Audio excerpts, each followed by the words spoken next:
حضرت علی رضی اللہ تعالیٰ عنہ نے فرمایا، اگر تمہارا بھائی تمہارے ساتھ برائی کرتا ہے تو اس کے ساتھ احسان کرو، اور اگر وہ تم سے قطعاً تعلقی کرتا ہے تو تم اس سے جڑو۔ جس کی نیت خراب ہو وہ کامیابی سے محروم رہتا ہے، اور جو امیدوں پر بھروسہ کرتا ہے موت ان کے پروان ہونے سے قبل اس کو آن لیتی ہے۔ دشمن پر احسان کرنا بڑی کامیابی ہے۔ جہنم ایسے لوگوں کا آخری مقام ہے جو نیک کاموں میں کوتاہی کرتے ہیں۔ اطاعت خداوندی کے سوا کوئی عزت نہیں، اور کنایت کے سوا کوئی دولت نہیں۔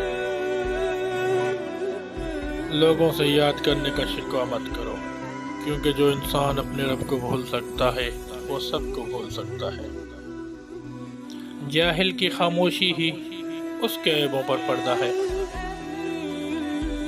جو طلب الہی کے سوا کسی اور کی طلب رکھتا ہو وہ اپنا وقت برباد کرتا ہے۔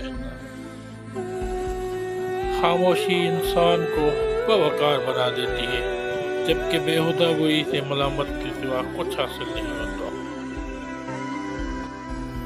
جہنم ایسے لوگوں کا آخری مقام ہے جو نیک کاموں میں کوتاہی کرتے ہیں۔